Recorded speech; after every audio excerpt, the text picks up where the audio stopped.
The phrase which came to my mind was actually a Hindi phrase, which was "Ulta chor kotwal ko dante." हमारे external affairs minister ने आज उनको warning दी कि सुनिए, interference आप कर रहे हैं। If anybody has a complaint, we have a complaint about Canada. You know what I said earlier, the space that they're giving to Khalistanis and to violent extremists.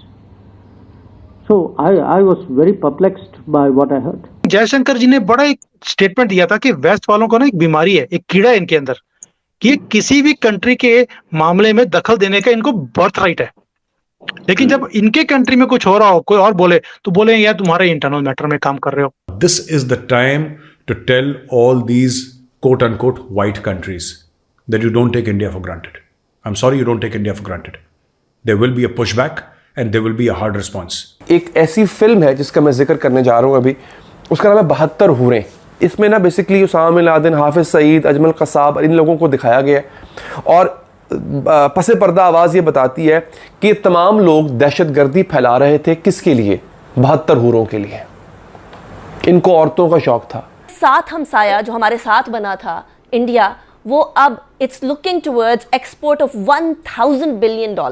मैं ये मानता हूँ कि दहशतगर्दी हुई है और हुई थी। वो मुसलमान जो कि दीन का इल्म नहीं रखते थे, वो उनके झांसे में आ गए थे और वो लोग इस काम में पड़ गए थे। जिस दिन ये इनका दिमाग खराब हुआ ना, ये खालिस्तान कनाडा में बनाने वाले हैं, इंडिया में तो मिलने वाला नहीं इनको। ये कनाडा में खालिस्तान बनाने वाले हैं and they are going to demand their own country in Canada only. इस्लाम के अंदर हर काम जो नेक काम है मुसलमान इस वजह से करते हैं उनको हूरें मिलेंगी। ये इन्होंने बेसिकली इमेज दिया है कि मुसलमान जो भी काम करता है नेक काम, वो सवाब की खातिर नहीं करता, वो इस वजह से करता है, उसको 72। आप सब जानते हैं कुछ महीने पहले जब भारत में खालिस्तान मूवमेंट को लेकर के प्रॉब्लम्स हो रहे थे और दंगे हो रहे थे, तब कनाडा की गवर्नमेंट खुलेआम इन खालिस्तानियों को सपोर्ट कर रही थी और कनाडा में मौजूद एंटी इंडिया और खालिस्तान के लीडरशिप को अपने यहाँ शरण दे रही थी और भारत के खिलाफ बोलने पर सपोर्ट कर रही थी। लेकिन दोस्तों, आज वही कनाडा के नेशनल सिक्योरिटी एडवाइजर ने भारत को टारगेट करते हुए कहा कि भारत कनाडा के इंटरनल मैटर में और इकोनॉमी में दखल अंदाजी कर रहा है। तो इस चीज को लेकर के हमारे foreign minister S Jaishankar sir ने कनाडा को और कनाडा के पीएम जस्टिन ट्रूडो को और कनाडा के एनएसए को मुंह तोड़ जवाब दिया।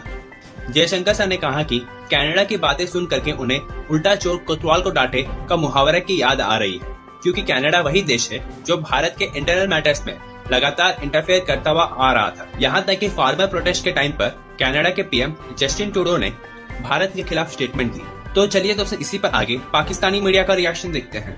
अब एक ऐसी फिल्म है जिसका मैं जिक्र करने जा रहा हूँ अभी, उसका नाम है 72 हूरें। ये 72 हूरों के ऊपर इन्होंने मूवी बनाई है। इससे पहले शायद आपको याद होगा कश्मीर फाइल्स, केरला स्टोरी, ये 2 मूवीज अभी हाल ही में आई हैं। कश्मीर फाइल्स में भी मुसलमानों को दहशतगर्द डिक्लेयर किया गया, केरला स्टोरी में भी इन्होंने जो है वो मुसलमानों को किया। फिर 26/11 यानी जो मुंबई हमले हुए थे उसमें तो मुतादिद फिल्में और सीजन्स बन चुके हैं जिसमें बाकायदा तौर पे मुसलमानों को और बिलखसूस पाकिस्तान को गंदा करने की कोशिश की गई। मैं ये मानता हूँ कि दहशतगर्दी हुई है और हुई थी। वो मुसलमान जो कि दीन का इल्म नहीं रखते थे, वो उनके झांसे में आ गए थे और वो लोग इस काम में पड़ गए थे। अब ये 72 हूरें, इसमें इसका ट्रेलर जो है टीज़र जारी कर दिया गया है। मुसलमान बड़ी तादाद में इसका मुतालबा कर रहे हैं कि इसको बैन किया जाए। अब इसमें ना basically Usama bin Laden, Hafiz Saeed, Ajmal Kasab, इन लोगों को दिखाया गया है और पसे पर्दा आवाज़ ये बताती है कि तमाम लोग दहशतगर्दी फैला रहे थे किसके लिए? 72 हूरों के लिए। इनको औरतों का शौक था। इस्लाम के अंदर हर काम जो नेक काम है मुसलमान इस वजह से करते हैं उनको हूरें मिलेंगी। ये इन्होंने बेसिकली इमेज दिया है कि मुसलमान जो भी काम करता है नेक काम, वो सवाब की खातिर नहीं करता, वो इस वजह से करता है, उसको 72 हूरें मिलेंगी। चले, मैं एक जन्नत के कई वादों में से एक वादा है, हूर एक वादा है, आका सल्लल्लाहु अलैहि वसल्लम का फरमान है, मैं इसे नफ़ी नहीं कर सकता, ये है। लेकिन आपने जिस तरह से इसको प्रेजेंट इन्होंने करना शुरू कर दिया है कि मुसलमान जो है, या खासतौर पर दाढ़ी वाला मुसलमान या मुल्ला जो है, वो इस कदर शहवत का मारा हुआ है, उसे कुछ और नज़र ही नहीं आ रहा। वो जो भी कर रहा है वो 72 हूरों के लिए कर रहा है। उसका अगर आप टीज़र देखें जाके इंटरनेट पे इस फिल्म का, तो वो इंतहाई घटिया है। और इसमें बताया गया 72 हूरें जो है वो ये आइंदा माह यानी अगले महीने 7 जुलाई को इसको रिलीज़ होना है। और संजय पूरन सिंह चौहान ने इसको डायरेक्ट किया जनाब। और बहुत कोई गैर मारूफ अदाकार हैं जो इसमें अदाकारी करते हुए आपको नज़र आएंगे। अच्छा, केरला स्टोरी आपको शायद याद होगा, वो भी ऐसी ही थी। उसमें किया गया था कि 32,000 नौजवान हिंदू लड़कियों को मुसलमान करके जो है वो इन्होंने लव जिहाद शुरू किया। मुसलमानों ने, केरला में ये हुआ था, हिंदू लड़कियों ने मुसलमानों से शादी करना शुरू कर दी थी। इन्होंने कैंपेन चलाई कि मुसलमान लव जिहाद कर रहे हैं, लड़कियों को फंसाते हैं, हिंदू लड़कियों को उनको कन्वर्ट करते हैं, मुसलमान करते हैं, फिर अपने मज़हब में शामिल कर लेते हैं। ये भी एक तरह की मजहबी दहशतगर्दी है, ये नाम इन्होंने दिया था इसको इन्होंने। फिर कश्मीर फाइल्स का आपको पता ही है, उसमें भी यही कुछ हुआ। तो इस पे दुनिया भर के मुसलमान आवाज उठा रहे हैं। एक कंट्री कनाडा जैसा कंट्री जहाँ पे हमारे बहुत सारे लोग जाते हैं, पढ़ने जाते हैं, बहुत सारे बच्चे हमारे वहां पे हैं, बिजनेस भी है, बहुत सारे लोग, बहुत सारी इंडियन कम्युनिटी है। उसने एक स्टेटमेंट दिया कि इंडिया उनके इंटरनल अफेयर्स में वो कर रहा है, इंटरफेयर कर रहा है। तो हमारे एक्सटर्नल अफेयर्स मिनिस्टर ने आज उनको वार्निंग दी कि सुनिए, इंटरफेरेंस आप कर रहे हैं।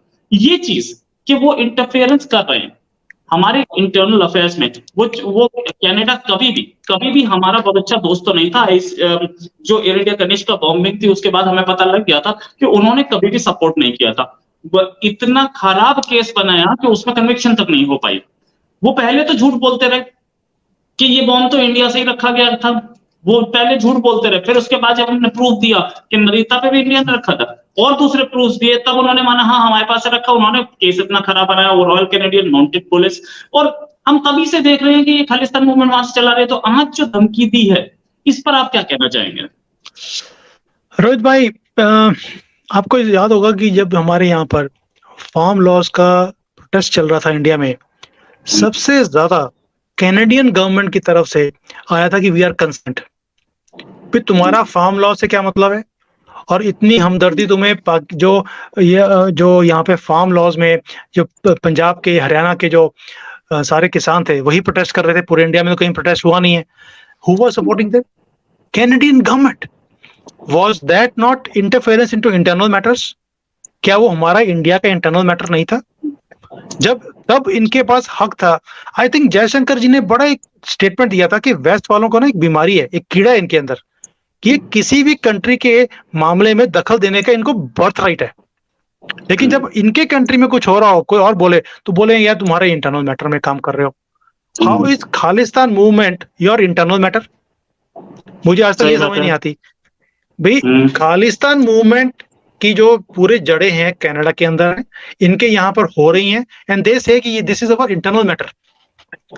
ये कनाडा वाले ये बोलना चाहते हैं कि वो खालिस्तान मूवमेंट के लिए जो जगह चाहिए उनको, खालिस्तान वालों को अपनी कंट्री चाहिए, तो कनाडा के अपनी कंट्री में देने वाला उनको तो खुश शौक से दीजिए, हमें कोई दिक्कत नहीं है।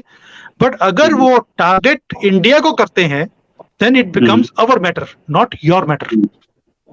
तो जयशंकर जी ने बड़े आराम से बोला उनको। देखिए, we have to understand one thing, Hillary Clinton ने एक बार बोला था पाकिस्तान को कि अगर आप सांप अपने वहां रखेंगे तो वो आपको भी डसेगा। और जयशंकर जी भी वही बात कर रहे हैं कि अगर आप सपोलों को, ये सांप को आप पाल रहे हो, उन्हें सपोर्ट कर रहे हो और उन्हें प्लेटफॉर्म दे रहे हो ये सारे जहर उगलने के लिए, तो कल को ये तुम्हें भी डसने वाले हैं। Wait and watch. पाकिस्तान ने ये सबक बहुत अच्छी तरह से सीख लिया, अपनी हालत खराब करके टुकड़े होने की उसकी पोजीशन आ गई है। कनाडा का भी वही हाल होगा अगर वो नहीं संभले तो।